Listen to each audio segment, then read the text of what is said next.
నమస్తే. మన గాంధీగిరి వార్తలకు స్వాగతం. రామగుండం పారిశ్రామిక ప్రాంత రౌండప్. ఈరోజు గాంధీగిరి అందిస్తున్న ప్రత్యేక వార్తలు చదువుతున్నది దయానంద్ గాంధీ. వార్తల్లోని ముఖ్యాంశాలు.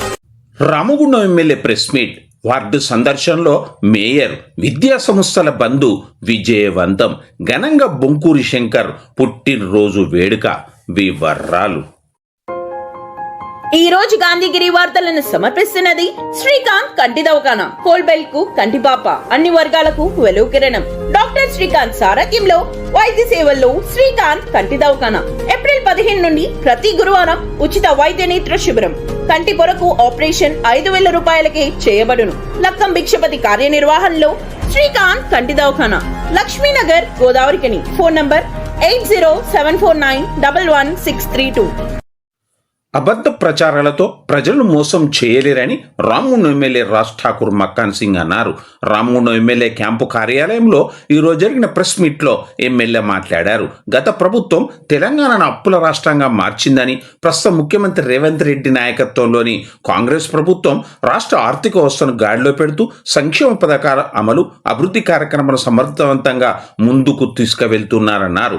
ప్రజల మద్దతు పొందుతున్న కాంగ్రెస్ ప్రభుత్వంపై బురద చల్లే ఉద్దేశంతో బీఆర్ఎస్ నాయకులు, ముఖ్యంగా కేటీఆర్, హరీష్ రావు సింగరేణి బొగ్గు అంశం, కన్నెపల్లి అంశాలపై అసత్య ప్రచారాలు చేస్తున్నారని విమర్శించారు. సింగరేణి సంస్థను నిర్వీర్యం చేసి దోపిడీకి గురి చేసిన చరిత్ర గత బీఆర్ఎస్ ప్రభుత్వందేనన్నారు.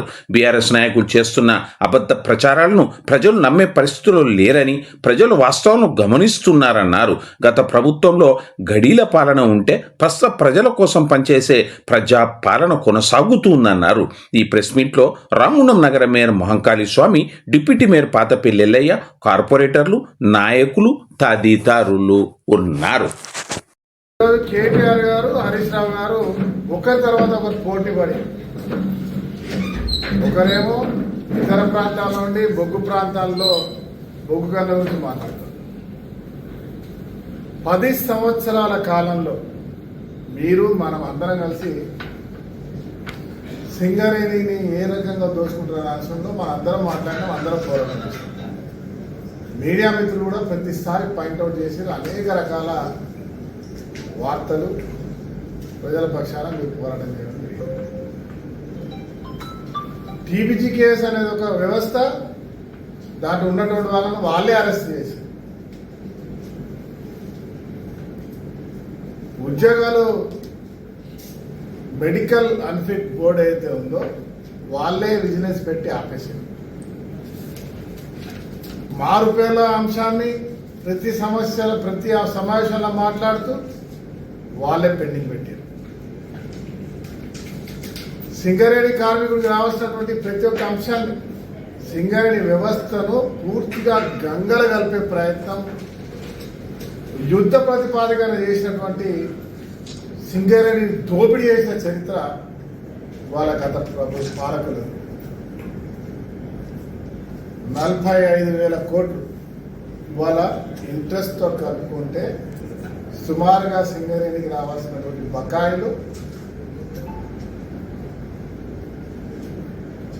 ట్రాన్స్కో జెన్కో ద్వారా ఆ రోజు శ్రీధర్ అనే సీఎండి స్వయంగా వెళ్ళి ఆ రోజున్న ప్రభాకర్ అనే సీఎండి జెన్కోతో కొట్లాడితే కేసీఆర్ గారు త్వరలో చెల్లిస్తామని చెప్పినటువంటి చరిత్ర. మీరు కావాలంటే శ్రీధర్ అనే ప్రిన్సిపాల్ ఇప్పుడు కూడా ఉన్నారు, వాళ్ళు అడగచ్చు. సింగరేణిలో బొగ్గు మాయమైపోయింది, బొగ్గు అమ్ముకుంటున్నది. నేను మిమ్మల్ని అడుగుతా ఉన్నా, ఈ ప్రాంతంలో ఎప్పుడైనా బొగ్గు మాయమైందా? బొగ్గు దుమ్ములో పుట్టిన మనం అందరం కూడా అంచనా వేయాలి. దానికి అవకాశం ఉందా? ఇక్కడ మాట తీరుతో మరోసారి ప్రజలను మోసం చేయడానికి ప్రయత్నం చేస్తాం. కానీ మేము కూడా ఇంటింట వాడకి వారు చేసినటువంటి దోపిడీ, వారు చేసినటువంటి తెలివిలేని పని, 1,00,000 పైన కోట్లతో ఇవాళ మేడిగడ్డలో లిఫ్ట్ ఏర్పాటు చేసి భారతదేశంలో అనేక ప్రాంతాల్లో ఎప్పుడో నేను పుట్టినప్పుడు మీరు పుట్టినప్పుడు స్వతంత్రం వచ్చిన తర్వాత కట్టినటువంటి రిజర్వాయర్లకు కనీసం చిన్న డ్యామేజ్ కూడా జరిగినటువంటి బ్యారేజ్లను మనం పోయి అప్పుడప్పుడు కొంతమంది చూసి వస్తూ ఉంటాం.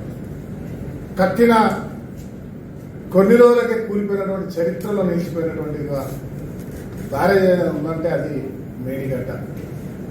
ఆ కూలిన దాన్ని కూలితే కూలిందిలే, ఒకటి పోతే రెండు పోతే మూడు పోతే కట్టాలి కదా, ఇంకో 2 రిజర్వాయర్లు ఏమవుతున్నాయి అని చెప్పి దాంట్లో బలవంతంగా బ్లాక్మెయిల్ చేస్తూ ఇష్టానుసారంగా మాట్లాడితే ఈరోజు ఎన్డీఎస్ఏ ఇచ్చిన రిపోర్ట్స్ కానీ, సిడబ్ల్యూసి ఇచ్చిన రిపోర్ట్స్ కానీ, సుప్రీంకోర్టు అదే మాదిరిగా టెక్నికల్గా భారతదేశంలో ఉన్నటువంటి ప్రపంచంలో ఉన్న అతి నిష్ఠులైనటువంటి సమర్థులైనటువంటి ఇంజనీరింగ్ ఇచ్చిన రిపోర్ట్లకి తగినట్టుగా పోయే ఆలోచనతో ప్రభుత్వం ఉంటే ఇవాళ కూలితే కూలింది, నీళ్లు నింపాలి, కింద ఉన్న గ్రామాలన్నీ కొట్టుకపోయినా పర్వాలేదు, ప్రాణాలు పోయినా పర్వాలేదు, ఎవరు నష్టం వచ్చినా పర్వాలేదు, మేము చెప్పింది చేయాలి, చేసిన తర్వాత కాంగ్రెస్ పార్టీ బదనాం కావాలి. జగదాంబ లినెన్ కాటన్ స్టోర్ గోదావరిఖనిలోనే మొట్టమొదటి అతిపెద్ద జెంట్స్ క్లాత్ షోరూమ్. రాబోయే పండుగలు, మ్యారేజ్ సీజన్ కోసం స్పెషల్ ఆఫర్స్. 999 రూపాయలకే 4 ప్యాంట్ క్లాతులు, 999 రూపాయలకే 4 షర్ట్ క్లాతులు, 999 రూపాయలకే 2 రేమాన్ ప్యాంట్ క్లాతులు, 999 రూపాయలకే 2 అరవింద్ ప్యాంట్ క్లాతులు, 599 రూపాయలకే మీటర్ 60 వైట్ లెనిన్ షర్టింగ్, 799 రూపాయలకే metre 70 lea white linen shirting, 899 రూపాయలకే metre 80 lea white linen shirting, 999 రూపాయలకే metre 100 lea white linen shirting. Jagadamba linen cotton store, Lakshminagar, Godavarikhani.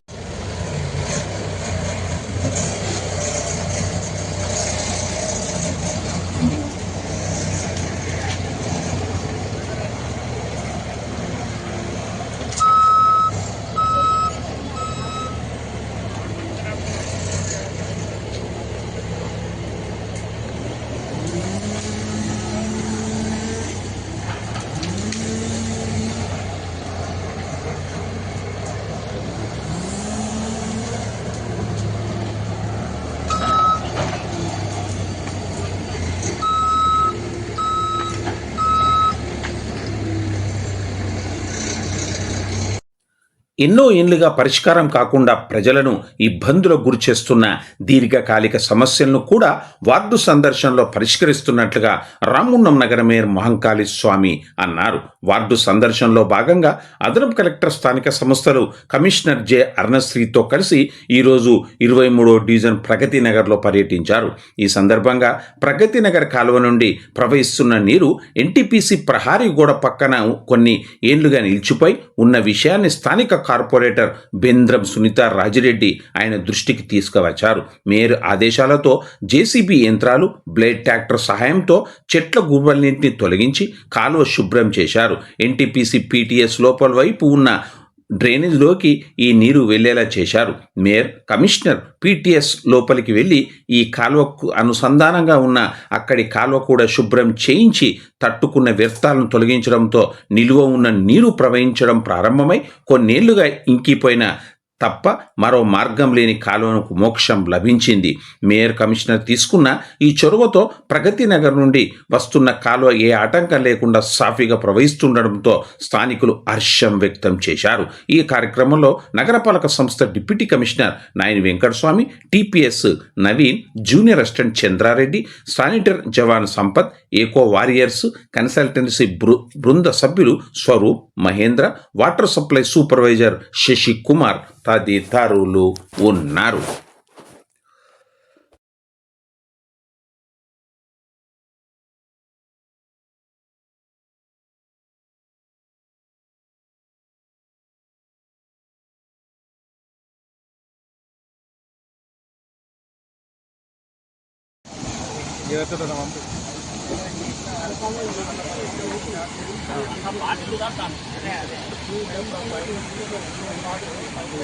Flow తగ్గిందంట మేడం.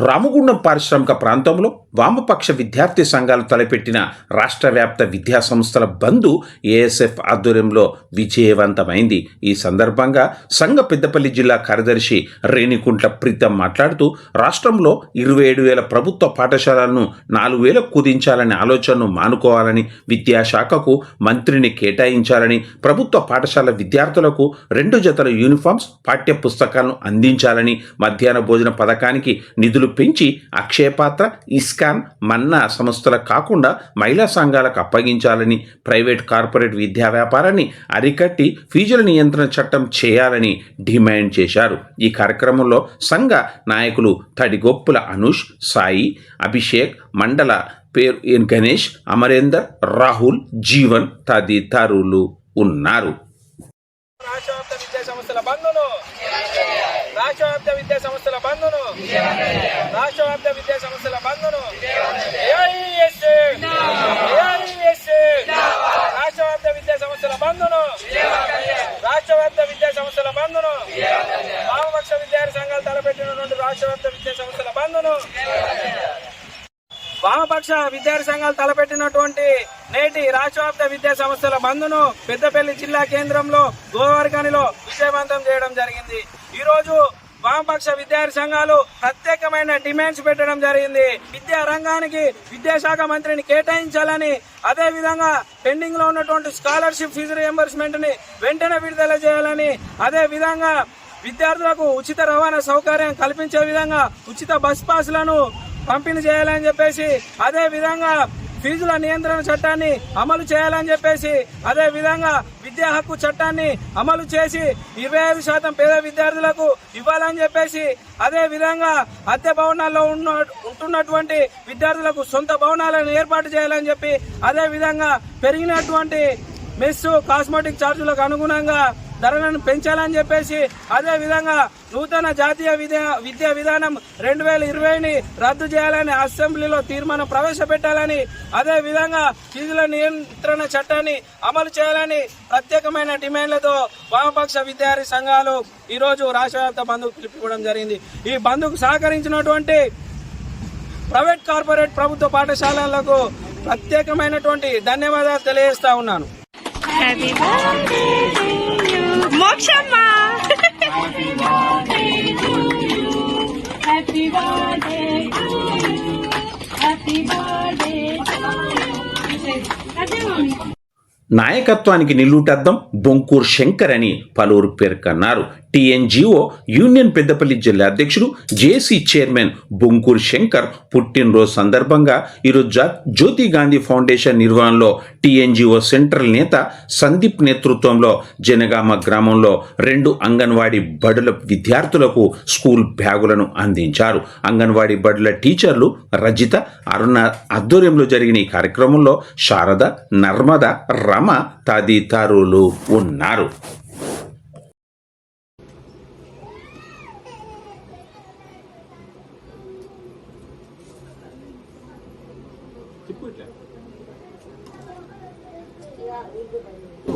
ఈరోజు మన జన హృదయ నేత ఉద్యోగుల ఆశాజ్యోతి అయినటువంటి మన బొంకూరి శంకరన్న గారు తెలంగాణ టీఎన్జిఓ సంఘం మరియు జేఏసీ చైర్మన్ గా సారథ్యం చేస్తున్న శంకరన్న గారికి అందరి తరఫున టీఎన్జిఓస్ రామగుండం తరఫున మనందరి తరఫున పుట్టినరోజు శుభాకాంక్షలు తెలియజేస్తూ ఇలాంటి కార్యక్రమాలు, ఇలాంటి పదవులు ఎన్నో మరింత ఉన్నత స్థాయికి వెళ్లాలని కోరుకుంటూ ఈ సందర్భంగా మరొకసారి శుభాకాంక్షలు తెలియజేస్తున్నాం. పెద్దపల్లి జిల్లా టీఎన్జిఓస్ జిల్లా అధ్యక్షులు, అలాగే employees JAC chairman, state PO organisation president అన్న శంకరన్న గారి బర్త్డే సందర్భంగా ఈరోజు ఇక్కడ ఈ కార్యక్రమం నిర్వహించడం జరిగింది. మరి రాష్ట్రంలో 33 జిల్లాలలో మరి ఉద్యోగుల సమస్యలపైన నిరంతరం ఏకతాటిపై ఉండి కొట్లాడేది, ముందుండే వర్షంలో ఉండేది శంకరన్న గారు. మరి ఉద్యోగికి ఏ సమస్య వచ్చినా కానీ ఆ సమస్య పరిష్కారం కోసమే నిరంతరం ఉంటారు. ఉద్యోగులందరికీ అందుబాటులో ఉండి ప్రతి ఒక్కరి ఉద్యోగి గొంతుగా ముందు ఉండి మరి ఉన్నత అధికారులకు, ఇటు కింద ఉన్న ఉద్యోగులకు మరి మధ్యలో ఒక వారధే ఉండి ప్రతి ఒక్క ఉద్యోగి సమస్య పరిష్కరిస్తూ ఉన్నందుకు అన్నకు మరొకసారి కృతజ్ఞత తెలియజేస్తూ మరి రానున్న రోజుల్లో కూడా అన్న మరి ఇంకెన్నో అద్భుతమైన పదవులు ఆశించాలని కోరుతూ ఈ అవకాశం ఇచ్చినందుకు కృతజ్ఞతలు. Happy birthday to you.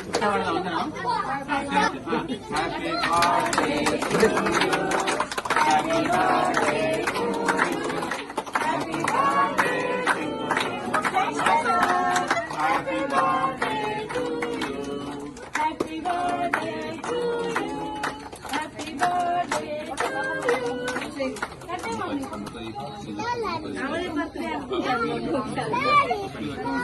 Happy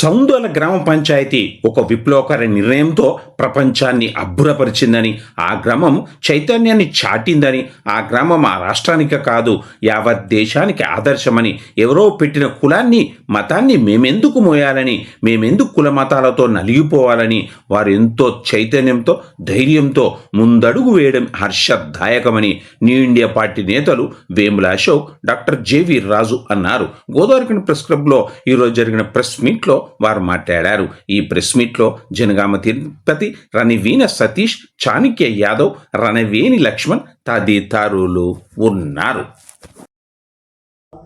లోని ఒక కురు గ్రామము సౌదాల్ అనే ఒక గ్రామంలో వాళ్ళు కులానికి అతీతంగా మతానికి అతీతంగా మన గ్రామం ప్రజలందరూ కూడా కలిసిమెలిసి ఉండాలని ఒక తీర్మానం ఫిబ్రవరిలో చేసుకోవడం జరిగింది. న్యూ ఇండియా పార్టీ గత కొన్ని సంవత్సరాలుగా ఈ దేశము 8 శతాబ్దాలుగా మన పాలనలోకి వచ్చి మన వాళ్ళు పాలిస్తున్నప్పటికీ కూడా ఏ ఒక్క ప్రజకి ఆర్థిక స్వాతంత్ర్యం రాకపోగా మరి పెద్ద వివక్ష జరుగుతూ ఉంది. ఈ కులం అనే పేరుతో, మతం అనే పేరుతో ఇలాంటి వివక్షలు చాలా ఉన్నాయి. అందులో ముఖ్యమైన వివక్ష కులం. ఈ కులం బారి నుండి ప్రతి ప్రజ కూడా బయటపడాలి. మరి ఆ కులము నుండి బయటపడితే మాకు వచ్చే బెనిఫిట్స్ ఎట్లా అంటే, మీకు వచ్చే బెనిఫిట్స్ రిజర్వేషన్ల ద్వారా ఒక ఊరిలో ఒక కులానికి, ఒక రిజర్వేషన్ ఉన్న కులానికి సంబంధించిన వాళ్ళు 2000 మంది ఉంటే వాళ్ళకు జరిగేది ఉపయోగము ఒక 4-5 జరుగుతుంది. కానీ న్యూ ఇండియా పార్టీ తీసుకున్నటువంటి ఈ నిర్ణయం ద్వారా ప్రతి ప్రజకి, భారతదేశంలో పుట్టిన ప్రతి ప్రజ కూడా పేదవాడు కాడు. వాడు 5 లక్షలతో పుట్టాలి, 5 కోట్లతో పుట్టాలి. చచ్చిపోయేటప్పటికి కూడా మినిమం 5 కోట్లకు తగ్గకుండా కోటీశ్వరుడుగా వాడు చచ్చిపోవాలన్నటువంటి ఒక మంచి బృహత్ ఉద్దేశంతో ఈ యొక్క పథకాన్ని తీసుకురావడం జరిగింది. మనం భారతదేశంలో కులాన్ని రద్దు చేసుకోవాలి, తద్వారా ఆర్థిక స్వేచ్ఛను పొందాలనేది మెయిన్ కాన్సెప్ట్. ఇవాళ మనకు 8 శతాబ్దాలుగా స్వాతంత్రం అని చెప్తా ఉన్నారు. ఇవాళ ఒక సగటు కుటుంబాన్ని తీసుకుంటే, ఒక 4-5 సభ్యులు ఉన్న ఒక కుటుంబాన్ని తీసుకుంటే వాళ్ళ జీవితకాలం 60 సంవత్సరాల జీవితకాలం 4 సభ్యులు ఉన్నటువంటి ఒక కుటుంబం కేవలం 1,50,00,000 రూపాయలు కూడా ఖర్చు పెట్టలేకపోతుంది. 1,50,00,000 లోపలనే వాళ్ళు జీవించవలసిన పరిస్థితులు ఉన్నాయి. దీన్ని మనం ఇది స్వాతంత్ర్యం అందామా? ఈ భారతదేశంలో ఉన్న ప్రజలకు స్వాతంత్రం వచ్చినట్టేనా? మరి ఇవాళ సేవ చేద్దామని వస్తున్నటువంటి వాళ్ళు 5 సంవత్సరాల కోసం ఒక పదవి, ఒక ఎమ్మెల్యేగానో ఒక ఎంపీగానో వస్తే ఆయన యొక్క ఆదాయము, వారు ఒక సంవత్సర కాలం వాళ్ళ కుటుంబము, వాళ్ళ వాహనాల్లో తిరుగుతున్న పెట్రోల్ యొక్క ఖర్చు ఒక కుటుంబం యొక్క జీవితకాలపు ఖర్చు. ఇంత దరిద్ర పరిస్థితులు ఇక్కడ ఉంటే, ఒకడేమో భారత వెలుగుతుంది అంటాడు, ఒకడేమో స్వర్ణాంధ్ర అంటాడు, ఒకడేమో బంగారు తెలంగాణ అంటాడు, ఒకడేమో రేజ్ నెంబర్ 1 అంటాడు. ఇవన్నీ ఉత్తమ మాటలు. ఇవాళ మన రాష్ట్రంలో పరిస్థితులు చూసుకుంటే, ఈ గోదావరి పరిస్థితులు చూసుకుంటా ఉంటే, వారు కట్టుకున్న ఇళ్లకు, వాళ్ళు కొనుక్కున్న భూములకు ప్రభుత్వమే రిజిస్ట్రేషన్లు చేస్తుంది, ప్రభుత్వమే ఇళ్లకు పర్మిషన్లు ఇస్తుంది, ప్రభుత్వమే అక్కడ రోడ్లు వేస్తుంది, ప్రభుత్వమే నల్లాలు ఇస్తుంది, ప్రభుత్వమే కరెంటు వేస్తుంది. కానీ అక్రమం అని చెప్పేసి కూల్చివేస్తుంది. ఇవాళ ఒక జీవిత కాలం వాడు సంపాదిస్తే, 4 సభ్యులు 5 సభ్యులు ఉన్న కుటుంబం జీవితకాలం సంపాదిస్తే 1,50,00,000 రూపాయలు కూడా అవ్వట్లేదు. అలాంటిది ఒక ఇల్లు నానా కష్టాలు పడి ఒక ఇల్లు అప్పో సప్పో చేసి కట్టుకుంటే దాన్ని ఒక అభివృద్ధి పేరుతోనో, ఒక హైడ్రో పేరుతోనో, ఒక చెరువుల్ని రక్షిస్తున్నాం అనే పేరుతోటో సర్వనాశనం చేస్తూ ఉన్నారు. ఒక పక్క ప్రజలను ఏమాత్రం ఆర్థికంగా ఎదగనీయకుండా వాళ్ళు ఏదో కొద్దిగా ఘోరంతా ఇంటికంతా ఎదుగుతే ఎంబడే వాళ్ళను ఇట్లాంటి కొత్త ఆకర్షణీయటువంటి పదాలను తీసుకొచ్చి మళ్ళీ పాతాళంలోకి దొక్కుతూ ఉన్నారు. మరొక పక్క కుల వివక్ష పెట్టి, కుల వివక్షతో ఇవాళ చూసుకుంటే ఆ కులం పేరుతో గుళ్ళకు రానియకుండా ఎన్నో రకాల దారుణాలు జరుగుతూ ఉన్నాయి. ఈరోజు భారతదేశంలో ఒక గర్వించదగ్గ అంశము వెలుగులోకి రావడం జరిగింది. అదే మహారాష్ట్రలోని సౌందాల అనే గ్రామంలో కుల మతాలకు అతీతంగా జీవితం గడపాలని చెప్పి ఆ గ్రామ ప్రజలు ఏకగ్రీవంగా తీర్మానించుకొని కులాలకు మతాలకు వెళ్లకుండా వారు కలిసిమెలిసి బ్రతికే ఒక నిర్ణయం తీసుకొని వారు ఈ దేశానికి ఆదర్శంగా నిలవడం జరిగింది. అది మేము చూసి చాలా ఆశ్చర్యానికి గురైనాం. ఇంత గొప్ప నిర్ణయమా? అసలు భారతదేశంలో ఉండే వాళ్ళంతా మూర్ఖులే కదా, మరి ఇంత ఎంత తెలివితేటలు ఎలా వచ్చాయి వాళ్ళకు? భారతదేశం అంటేనే ఒక మురికి కాలువ, మూర్ఖులు. కులము పోదు, కులము ఎందుకు పోతుంది, ఎట్లా పోతుంది, ఎందుకు పోవాలి అనే మూర్ఖులే ఉంటారు భారతదేశంలో తప్ప ఈ కులంతో నన్ను కాళ్ళ కింద వేసుకొని తొక్కుతాను అని గ్రహించలేకపోతున్నారు. వాడు నెత్తి మీద ఉంటే వాడు కాళ్ళ కింద ఉంటాడు, వాడు మధ్యలో ఉంటాడట. ఇదేం కల్చర్? ఇది గ్రహించని వాళ్ళు మనుషులు ఎలా అవుతారు? కాబట్టి ఆ యొక్క గ్రామాన్ని అభినందించడం కోసం ఈరోజు మేము ఈ యొక్క మీడియా సమావేశం పెట్టడం జరిగింది. వారిని ఆదర్శంగా తీసుకొని మన తెలుగు రాష్ట్రాల్లో, ఉభయ తెలుగు రాష్ట్రాల్లో మేము చైతన్యం తీసుకొస్తాం. ప్రతి సర్పంచ్ని కలుస్తాం. మీరు కూడా అలాంటి నిర్ణయాలు తీసుకోండి. ఈ యొక్క కుల మత విభేదాల నుంచి మనం బయటకొద్దాం, మద్యపానం నుంచి బయటకొద్దాం, దురలవాట్ల నుంచి బయటకొద్దాం అని చెప్పి ఈ యొక్క ఉభయ రాష్ట్రాల్లో చైతన్యం తీసుకురావడం కోసం మేమంతా కలిసి మహారాష్ట్రకు వెళ్ళడం జరుగుతుంది. అక్కడ వాళ్ళందరినీ సన్మానించి వారిని మంచిగా గౌరవించి వారి యొక్క ఆదర్శ భావాలను మేము అపోసన పట్టుకొని వచ్చి ఇక్కడ బోధించాలనే ఒక సత్సంకల్పంతో మేము ప్రజలకు ఈ కార్యక్రమాన్ని తెలియజేయడం జరుగుతుంది. ఇంతటితో గాంధీగిరి వార్తలు సమాప్తం. నమస్కారం.